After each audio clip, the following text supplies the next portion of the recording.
From Land's End to John O'Groats, a phrase we've all come to accept as covering the length and breadth of the British Isles. But it doesn't, not by a long way.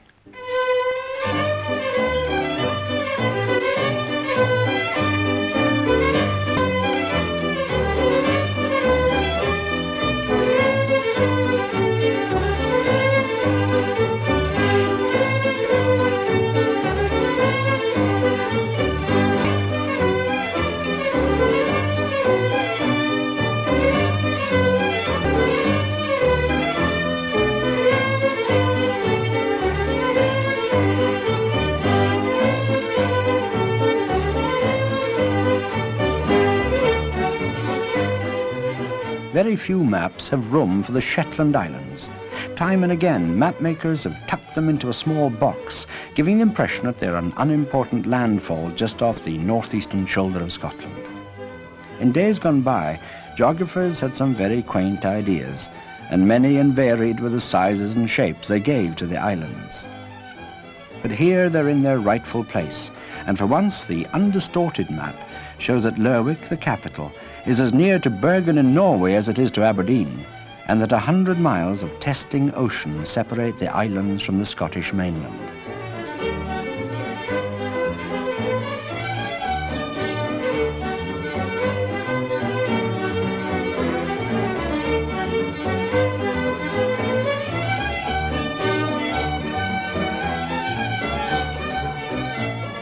Ever since the year 1469, when the Northern Isles were mortgaged to Scotland as a pledge for the dowry of a Danish princess on her marriage to King James III of Scotland, Shetland's destiny has lain to the south. But most of the place names are uncompromisingly Nordic in origin, and the dialect is still liberally sprinkled with Nordic words. In most other ways, the acceptance of the British Isles has been complete. In the Second World War, more Shetlanders proportionally gave their lives for the United Kingdom than from any other part of the country. Most of these lives were lost at sea, the sea that, ironically, has always provided Shetland's richest harvest.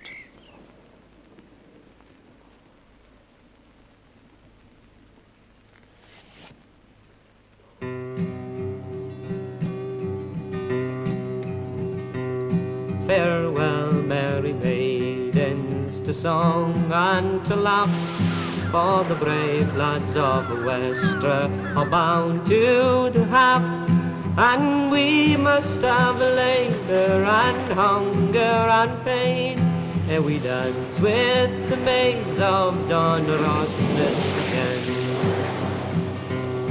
For now in our trim boats of Norway deal, we must dance on the waves with the porpoise and seal. The breeze it shall pipe, so it pipe not too high, and the gull be our songstress whenever she flies by. Sing on, my brave bird, while we follow like thee, by banshole and quicksand, the swans of the sea. And when 20 score fishers are straining our line, sing louder, brave bird, for their spoil shall be thine. Birds of my brave comrades, away for the half, we shall soon come back to the dance and the laugh. For life without mirth is a lamp without oil, then mirth and long life to the bold and destroyed.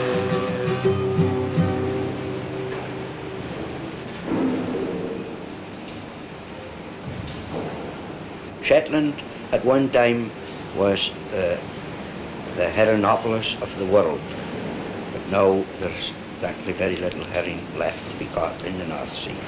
It is nearly impossible for fishermen to make a livelihood catching herring. We only have now in Shetland 5 boats traditionally catching herring, where we used to have as many as 2,000. As a fisherman, you only get money if you get fish. There is no security. The only thing that I fear now is that these indigenous industries, I fear that if the labour is withdrawn and the thing runs down, it may never come back again.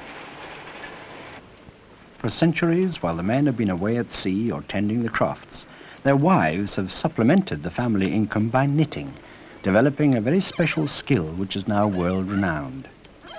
In 1921, the Prince of Wales wore a Fair Isle jersey while playing golf as captain of St Andrews, and set a trend which boosted still further the rising popularity of the fashion.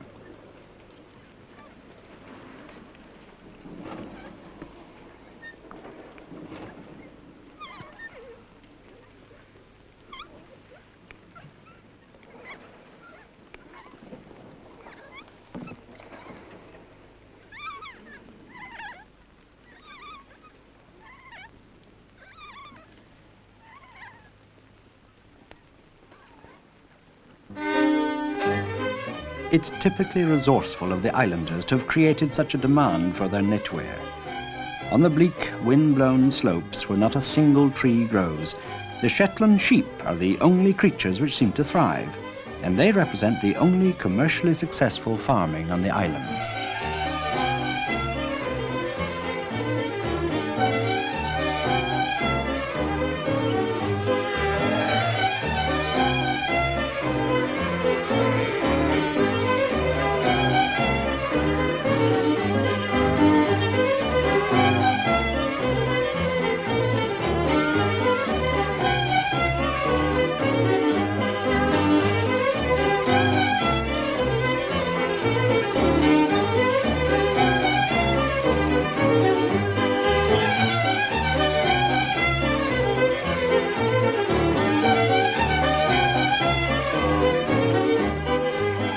Of course, other forms of agriculture do exist, but these are mainly on a small scale, and much of the produce is consumed in the home. The area under cultivation a century ago was more than twice what it is today, when the annual value to the local economy is perhaps £1 million. Rich soil is scarce here because most of the land is covered in a great expanse of peat, a source of fuel from the time of the earliest colonization of the islands. Even the famous Shetland ponies are in decline. Once they were in great demand for European coal mines. Now they're mainly prized as children's pets. Like the sheep, their thick coats help them survive the cold northern winters. But Shetland is not rich in the variety of its animals. The huge number of species of birds who visit and breed here, however, is another story. On the cliff faces, nesting side by side, are razorbills, guillemots, kittiwake, shags, gannets, peregrines, fulmars, cormorants, skuas, several varieties of gull, and many, many more. For this is the most richly populated bird kingdom in Europe, attracting ornithologists from all over the world.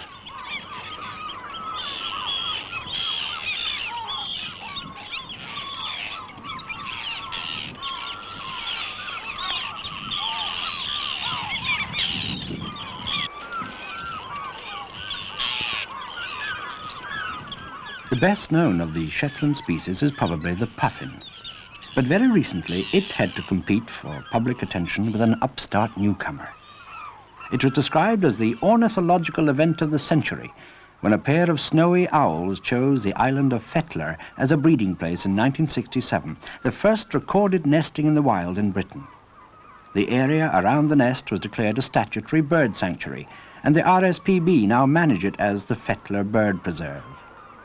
But prolific as they are, the birds themselves do little for Shetland's precarious economy. Until recently, most young people were leaving the islands for other parts of the world.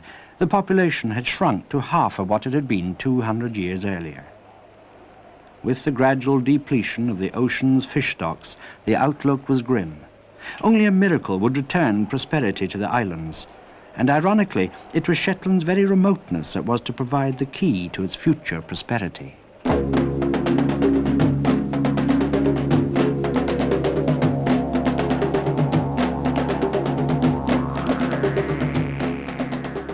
Almost overnight, the downward trend reversed. Shetland became an oasis of dry land in a desert of rich but tormented waters. The oil rigs that would soon be erected amidst the waves would look to the islands for supplies, and equally vital, an available workforce ready to fulfill the newly created demand.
Of course, the discovery affected not just Shetland alone.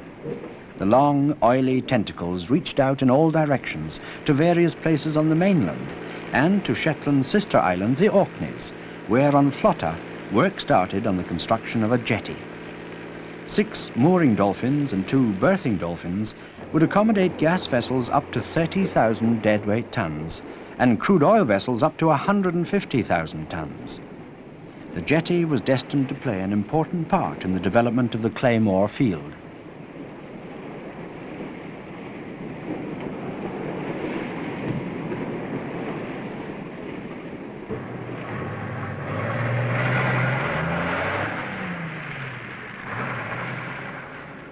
Back on Shetland, it was obvious that communications had to be tackled first.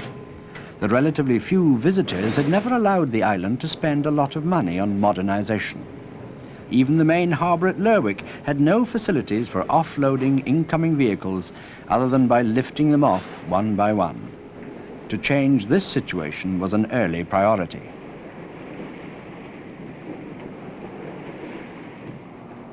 Work started on the construction of a modern drive-on, drive-off terminal with facilities for conventional cargo vessels. But the difficulties in working here were immense. Vital plant and machinery, materials and resources all had to be shipped into a remote and isolated island nearly 1,000 miles from London, where air freight facilities were primitive and the weather often hostile. New ground had to be broken in a place with little tradition of modern civil engineering. No question of phoning the local suppliers for immediate delivery when unforeseen setbacks disorganized carefully planned schedules. These engineers had had experience of working on projects in Africa, in the Borneo jungle, in the deserts of the Middle East, all with logistical problems to solve, and solved they had been. The task in Shetland proved to be no easier than in any of these places. But with careful planning, backed by a wealth of experience, the difficulties were overcome.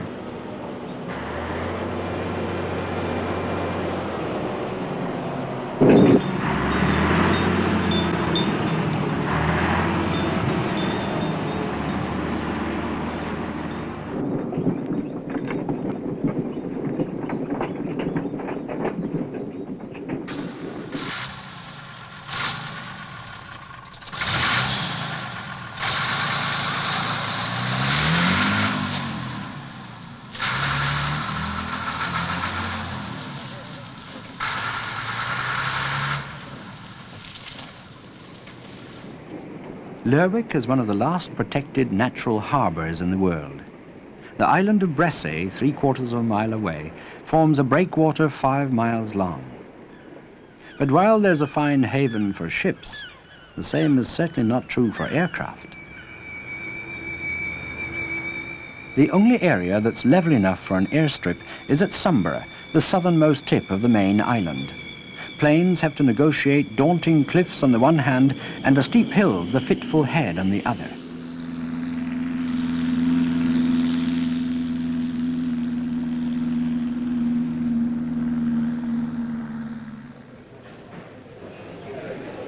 during periods of low cloud or sea fog, as many as 15% of scheduled services for Sombra had to be diverted or cancelled, resulting in lengthy and costly delays for visitor and islander alike.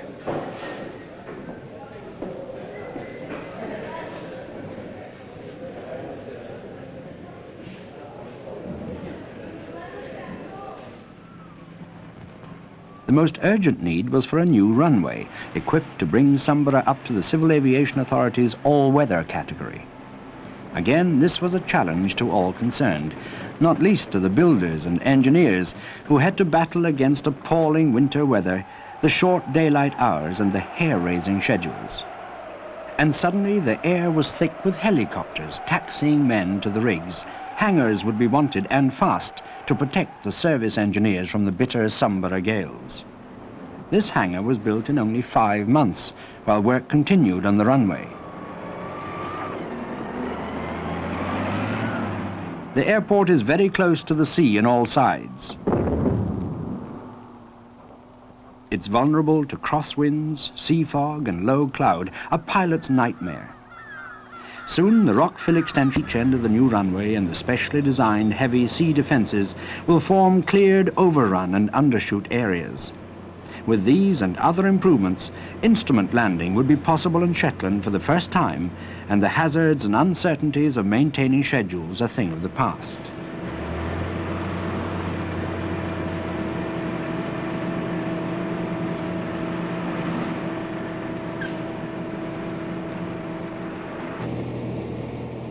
The finished runway, another significant stage in the race to keep Shetland one step ahead of the accelerating technology that the oil flow is bound to bring.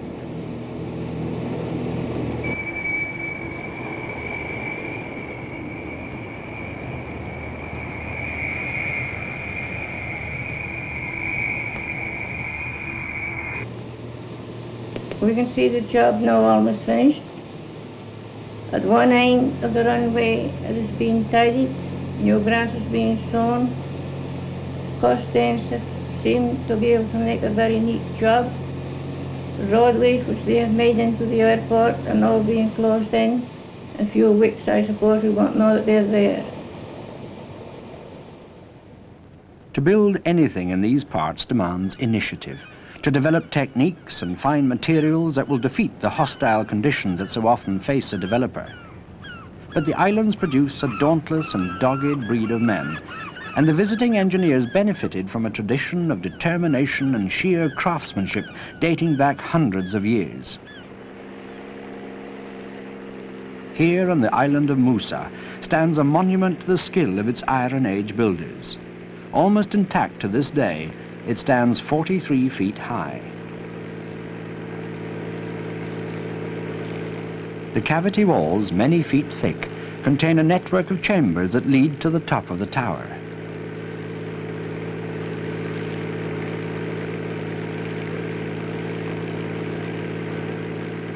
From the summit of the Broch, the surrounding seascape could be scanned for the enemies that prompted the inhabitants to build such a solid defense.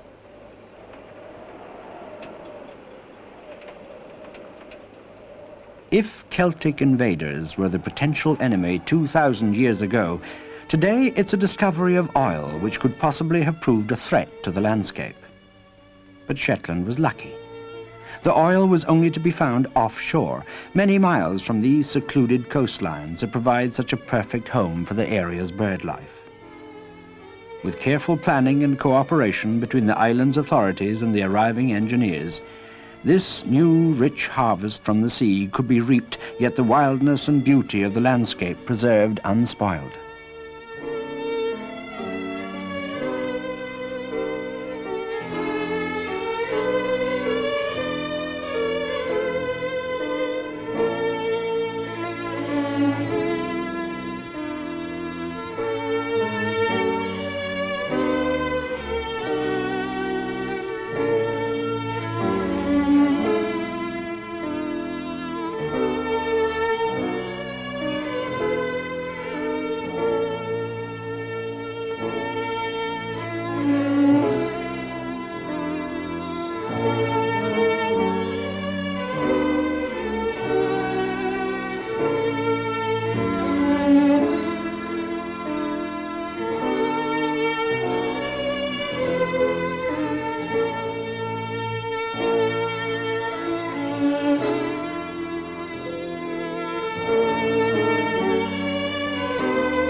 Today there are few visible signs of the momentous events occurring offshore.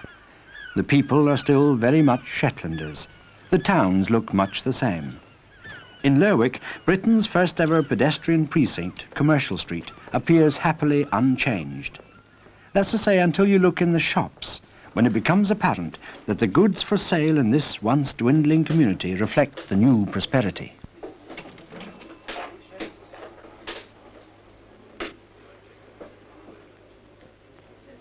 New prosperity, old traditions. Every year in the middle of winter, the festival of Up Heliar provides an excuse for the Shetlanders to let their hair down and at the same time recall links with their Nordic origins. Boys are joining, lads, some chorus, praise the Lord, the ringing band. Boys are joining, lads, some chorus, praise the Lord, the ringing band. Every geyser has a duty when he joins the festive throng. 700 or 800 men, dressed in elaborate Viking costumes and carrying burning brands, parade a Viking longboat through the evening streets. It's taken most of the year to build and must have cost £2,000 in materials alone. And its function? To be burnt to ashes in a few glorious atavistic minutes. No matter, tomorrow they'll start to build another for next year's Up Heliar.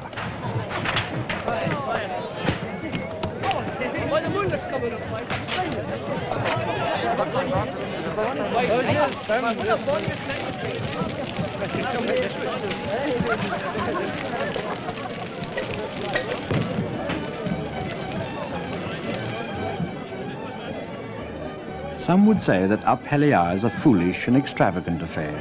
They wouldn't agree. The Viking longship is valuable as a symbol of Shetland's past. Today there's a new symbol, the helicopter, which represents the island's lifeblood and its future.